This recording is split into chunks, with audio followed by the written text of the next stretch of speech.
Alright, you fucking grommets out there. It's late. I gotta go to work in a couple hours. The new season just started. Dynamic Q just dropped. My balls as well. So I figured it's a good enough amount of time. It's a good enough time to really get the guide out there. Okay, so long story short, this is how you play Gangplank. Here we go. Step 1. Read my fucking guide. If you ain't got the time to read my fucking guide, then do yourself a favor and go read somebody else's guide. Because if you ain't got time for me, you got time for some other schmuck elsewhere. If you want to know about me, look up my channel. I ain't got time to talk at length about who the fuck I am or what the fuck I've done. All you need to know is I used to play Gangplank, and I still do it a lot. I ain't Masters, I ain't Challenger. I've been High Diamond, I've been Low Diamond, I've been Low Bronze, I've been High Bronze, I've been to my local salon at times, but that doesn't really matter. What matters is this motherfucker right here. He's a scaling monster. He's a really strong fucking champion. And you should play him. Why? Because he's one of the best top mid laners in the game. Because he's one of the best team fighters in the game. And that's all you really need to know. First off, AD champion. He has range damage, but he is a melee champion, much like a Jace or go like Nidalee. Does most of his work at range. Doesn't really love to go in unless the opportunity presents itself, and should be treated as such. That's how you play him. You want to play a very in and out, mobile. I guess the word would be, oh, I'm looking for the word here. Opportunistic. You want to go in when you get the opportunity, and you want to stay out when you don't.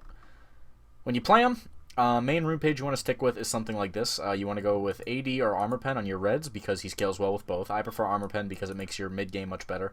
Even though more AD makes your early game better, Armor Pen scales very well into the mid game once you finish a Trinity Force. And it synergizes very well with your masteries, because usually on GP we're going to be taking the Precision Mastery, which gives you scaling penetration as well. When it comes to blues, glyphs. Glyphs, I prefer flat CDR, because having 10% CDR at the start of the game is a very strong thing for GP to have. You can go magic resist, you can go CDR per level. All depends on preference. I personally prefer the flat CDR with 1 CDR quint on cooldowns. You can change it up however you like. GP can use many runes. Just, stay away from stuff that's like, hybrid pen, or just, stuff that's not reliable like crit chance. You can use that, and it does work, but it's very unreliable. Usually with runes, you want to go with what's most reliable. And personally, I like, health on your seals, armor on your seals, very reliable runes. CDR, can't go wrong with flat or per level. MR is also good. You got flat AD on your quints, armor pen on your quints. You could go armor, MR. You could pretty much take whatever quints you want. There's very few quints that don't work on GP. He's one of the few champions that can be built with pretty much every stat, even though, to varying degrees of success. But, moving on from the runes, you can read my guide if you want. I'll leave the guide link up in the description, so check that out if you like. You can read more detail there. For the most part, you want to stick to the Cunning Tree. The Cunning Tree was kind of sort of made for GP. He can use pretty much every single mastery here to good effect. Every single mastery, even the keystones in this tree, work on Gangplank. Unlike somebody like Resolve, where it's like, okay, Strength of the Aegis doesn't really work, and over here, you would think Warlord's Bloodlust or Fervor of Battle would work, but they really don't. Actually, Deathfire Touches is best, but all these kind of mediocre. I usually stay away from the Ferocity tree. I try to stick to Cunning. You can take Ferocity, Resolve, anything you want. And sometimes I go Grasp, because this Resolve tree is extremely good for early laning, if you want to go lame, or if you want to go defensive, all that sort of thing. But let's start off with the Ferocity tree. Best masteries in the Ferocity tree: Sorcery, Double-Edged Sword, Vampirism. You can also go Natural Talent. I personally prefer Vampirism. Oppressor is very good because you have 2 natural slows with your barrels and your ultimate, so Oppressor I think is better. Bounty Hunter is also viable, but I wouldn't recommend it, honestly. And then, of course, I would prefer if you went Battering Blows, but you could go Battering Blows or Piercing Thoughts. You do hybrid damage. But yet again, these 2 masteries are just straight up inferior to Precision, because Precision gives you both in 1 mastery, so I don't see why Riot is, like, putting it this way, but I digress.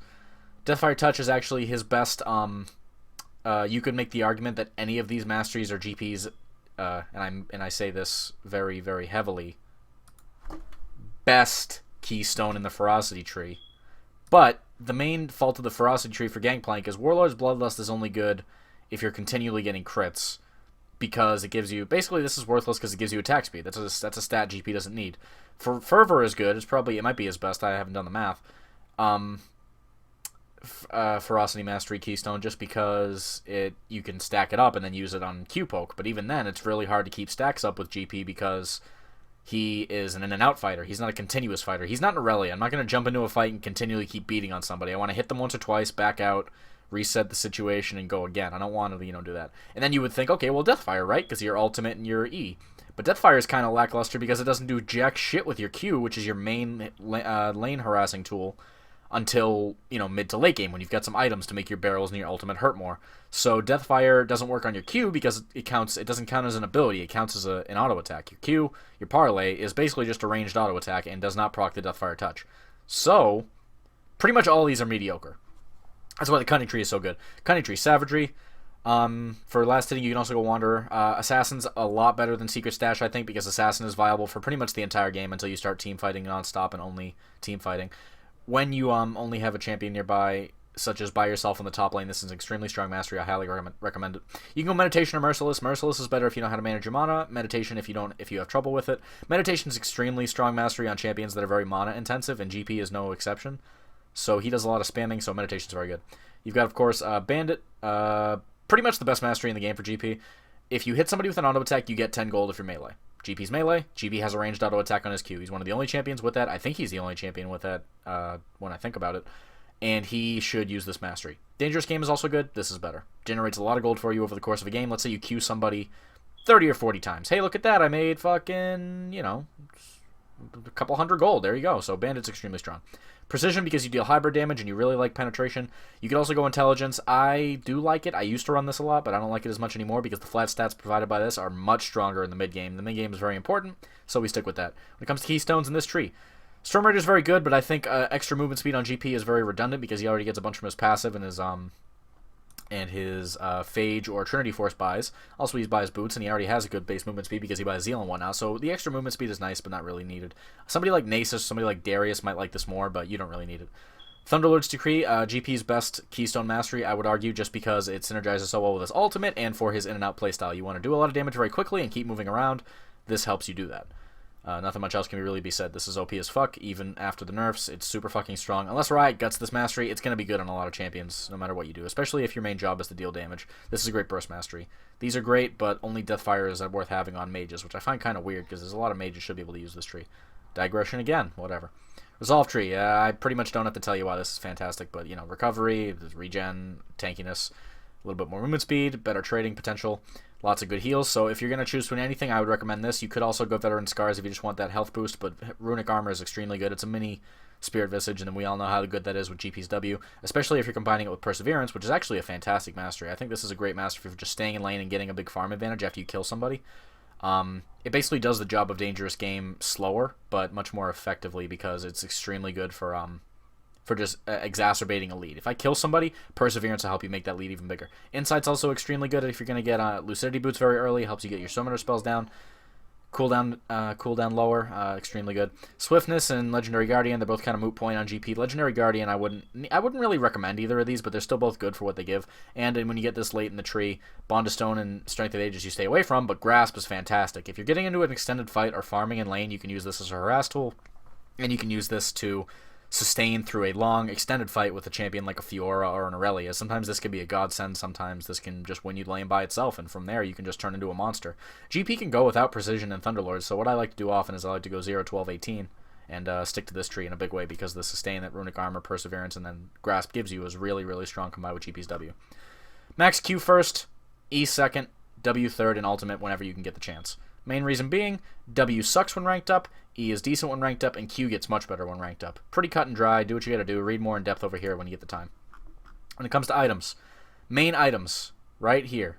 Trinity Force, a couple Zeal items are usually your best bet, and then combine those with an AD item. Usually I like to go something like Death Stance. Death Stance just got buffed.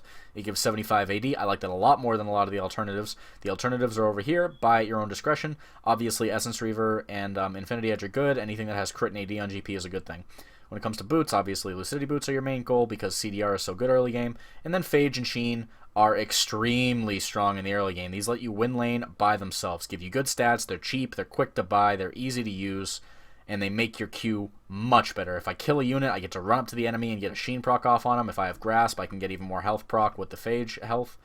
It's just way too good to pass up. A Duran's Ring early, if you're having trouble with sustain, I really like Duran's Ring as the first item on GP. You can go Corrupting Potion. I don't like it. I hate having an item that is reliant on having charges to be effective.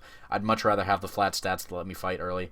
If you're going to go, if you're a starting person, I would start, like if you're just starting with GP, I would recommend starting Sapphire Crystal because I go this a lot myself.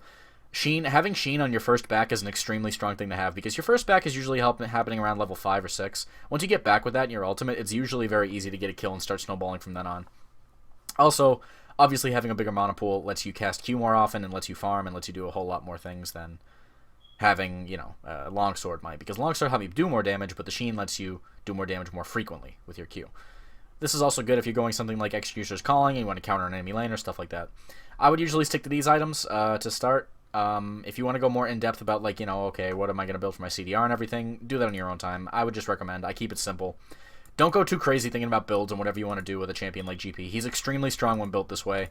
You might debate with me, oh, well, I liked old GP because he could build all this different shit. That's fine. GP's extremely strong with these items. If you don't like it, go play Kale, for fuck's sake. She can still buy whatever the fuck she likes to buy. As a rule of thumb, I would recommend crit chance over crit effects, so I would say forego like Essence Reaver and Infinity Edge in favor of a PD and a Shiv, because Riot massively buffed these items in terms of the passives they give you. The Shiv passive just got buffed to deal more damage to creep, so now you can farm easier early game. The PD is just one of the best dueling items in the game, bar none. It's extremely good on GP. I have no fucking idea why people don't buy this item, because they just... I guess I do have an idea. They see the AD and they see all the burst from barrels and they think, oh, okay, cool, I'll just do that and I'll just get a whole bunch of burst. That's fine and good, but this item helps you duel anybody. If you get to mid-game and you have Trinity Force, this, and Lucidity Boots or Tab Eye, good luck getting dueled, man. Nobody's gonna fucking kill you. It's impossible. Except maybe like Malphite or Trinity. Long story short, okay, whatever. Mortal Reminder good. Styrax Gauge is fantastic just because more health helps GP because it scales with his W. Basically, when you get low health, having Styrax Gauge on top of your W is really good because it, not only does it give you more health, which in turn gives you your W, it gives you more of a buffer time to get your W back to use it to get your health back. So very good. Death's Dance I think is just by default one of the best items that builds out of Caulfield's Warhammer. You can also go for Ghostblade, which is good, but it has less AD, so even though it has Armor Pen, the active component to this is kind of lackluster because GP doesn't really need the movement speed or the attack speed.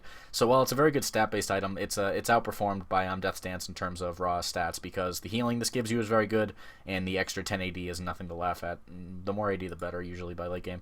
Comes to pots, I would heavily recommend Sorcery if you're fighting, and Iron if you're being engaged on, or if you're, playing kiting and you're trying to survive, like a Rengar ult or something, and Sorcery, obviously, if you're pushing, because it gives you a lot of pushing power, and because it works with your ultimate and your Q. Remember, it affects in your auto attacks. Basically, anytime you deal damage to a champion, there's a little burst of true damage in there. So very good combination with your ultimate, your Thunderlords, what have you. All these are situational, except we'll just go straight to the ultimates. I mean, the ultimate upgrades. When you have enough farm, you can buy an ultimate upgrade for GP. Go with Death's Daughter. If you can hit it consistently, you got to hit a backline, a squishy champion like maybe a Zerath or a Brand. Somebody chilling on the backline that needs some burst dealt to him. Fire at Will is the most neutral one. Go this in most cases. If you're not sure of what else to go, just get with this and just, drop it on people to do more damage, get your slow procking more often, and get Raise Morale if your team is having trouble engaging or disengaging. This is usually the last one I get because these offer more damage, this offers more utility, and most of the time, GP doesn't need that damage so he can snowball the mid-game. When it comes to matchups, holy fuck, there's way too many to talk about. I had fun doing this. Thank you guys for watching. Hope you guys enjoy Season 6. I'll be streaming a lot more. Twitch.tv/Minuteman. Holla at your boy. Talk to you later. Bye-bye.